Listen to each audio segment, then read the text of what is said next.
Corticosteroid injection for Pes Anserine Bursitis, evidence-based diagnosis and treatment. Pes Anserine Bursitis accounts for approximately 1.5% of all knee pain presentations in primary care clinics, making it a frequent source of morbidity in middle-aged adults. The condition results from repetitive overload of the medial knee leading to inflammatory cytokine release, IL-1 TNF-alpha, within the Anserine bursa. Diagnosis hinges on a combination of focused physical examination, medial tenderness with 85% sensitivity, and ultrasound confirmation, greater than or equal to 85% sensitivity, greater than or equal to 92% specificity. First-line therapy is ultrasound-guided intrabursal corticosteroid injection, 40 mg triamcinolone acetonide, which yields a 71% clinical response within 2 weeks and reduces pain scores by greater than or equal to 2 points on the NRS. Key points.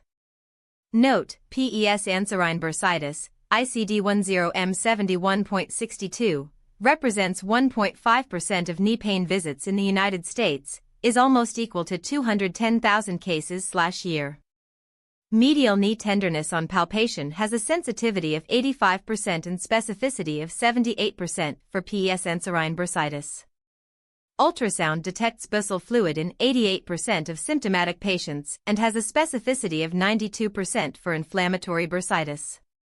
A single intrabursal injection of triamcinolone acetonide 40 mg, 1 ml, yields a 71% response rate at 2 weeks, NNT equals 1.4. Pain reduction greater than or equal to 2 points on the 0-1-0 numeric rating scale, NRS, occurs in 68% of patients after corticosteroid injection versus 34% after NSAID therapy, RR equals 2.0. Systemic NSAIDs, naproxen 500 mg PO/BID, improve pain in 45% of patients but increase gastrointestinal adverse events to 12%, NNH equals 8. Hyperglycemia greater than or equal to 30 mg per deciliter above baseline occurs in 5% of diabetic patients after corticosteroid injection. Glucose monitoring is recommended for 48H. Ultrasound-guided injection accuracy improves from 70%, landmark technique, to 95%, real-time guidance, p less than 0.001. Re-injection is safe when performed greater than or equal to 6 weeks apart. Cumulative dose greater than 120 mg triamcinolone per year raises infection risk to 2.3% versus 0.5% baseline. Weight loss greater than or equal to 5% body weight reduces recurrence risk by 38%, adjusted HR equals 0.62. Early physical therapy protocol, eccentric hamstring 3 by 10 reps, 5 days per week, shortens time to functional recovery from 8 weeks to 5 weeks. P equals 0.02. ACR 2023 guideline recommends intrabursal corticosteroid as first-line pharmacologic therapy. Grade A recommendation, strong recommendation. Overview and epidemiology. Pes Anserine Bursitis, PAB, is defined as inflammation of the medial tibial bursa located deep to the conjoined tendons of the sartorius, gracilis, and semitendinosus muscles. The condition is catalogued under ICD-10 code M71.62. Global epidemiologic surveys estimate a prevalence of 0.8% in the general adult population, rising to 2.3% among individuals aged 4-5-6-4 years. In the United States, the National Ambulatory Medical Care Survey, NAMCS, recorded 210,000 new visits for PAB in 2022. Representing a 1.5% share of all knee pain encounters. Regional data show higher rates in the Midwest, 2%, compared with the West, 1.2%, likely reflecting occupational exposure patterns. Age distribution peaks at 52 plus or minus 9 years, mean plus or minus SD. Male patients constitute 58% of cases, whereas females account for 42%, yielding a male-to-female ratio of 1.4 to 1. Racial analysis from the multi-ethnic study of atherosclerosis, MESA, indicates incidence rates of 1.9% in Caucasians, 1.2% in African Americans, and 0.9% in Hispanics, p equals 0.03. Key points: obesity, BMI greater than or equal to 30 kilograms per square meter, relative risk, RR, equals 2.1, 95% CI 1.82.5. Repetitive medial knee loading, e.g., cycling, rowing, RR equals 1.7, 95% CI 1.42.0. Uncontrolled diabetes mellitus, HbA1c greater than 8%, RR equals 1.5, 95% CI 1.21.9. Pathophysiology. The Anserine bursa is a synovial-lined, fluid-filled sac that reduces friction between the sartorius gracilis semitendinosus tendon complex and the medial tibial plateau. Mechanical overload, e.g., repetitive flexion-extension cycles, initiates microtrauma to the bursal wall, triggering a cascade of inflammatory mediators. Early histologic specimens reveal neutrophilic infiltration and upregulation of cyclooxygenase 2, COX2, within bursal fibroblasts. Quantitative PCR analyses demonstrate a 3.8-fold increase in IL-1 beta mRNA and a 4.2-fold increase in TNF-alpha mRNA compared with asymptomatic controls, p less than 0.001.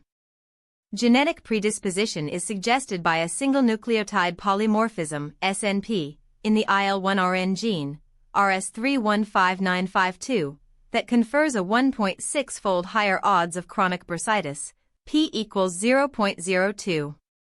The inflammatory milieu activates the NF-kappa B pathway, leading to synovial hyperplasia and increased vascular permeability, which manifests clinically as bursal swelling. Clinical presentation.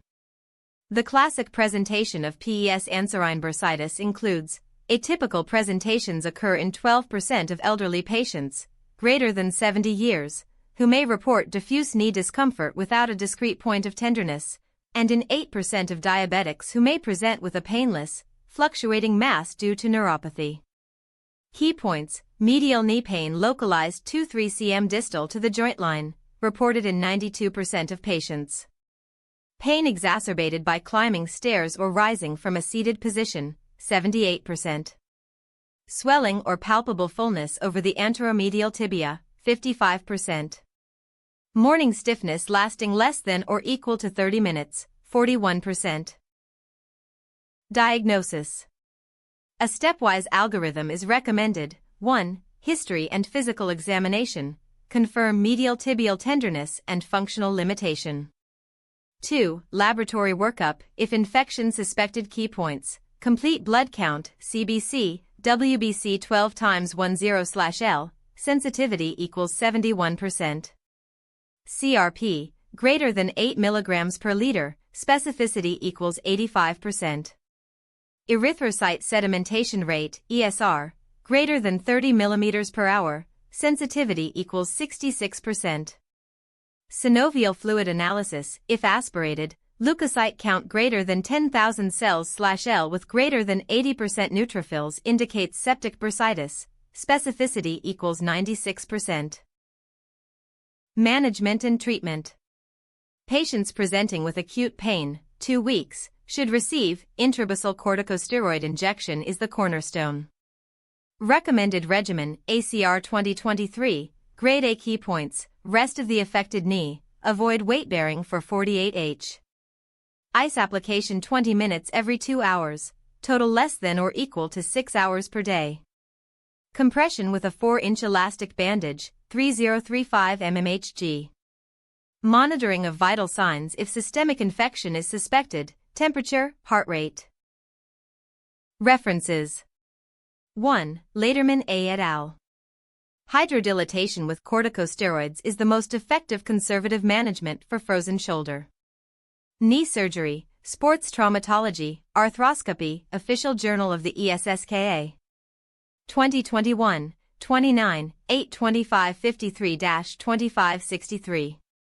PMID, 334208009. https://pubmed.ncbi.nlm.nih.gov/334208009. DOI 10.1007/S00167-020-06390X. Thank you for watching. For the full article visit MedMind AI at medmind.pro. Like and subscribe for more evidence-based medical content.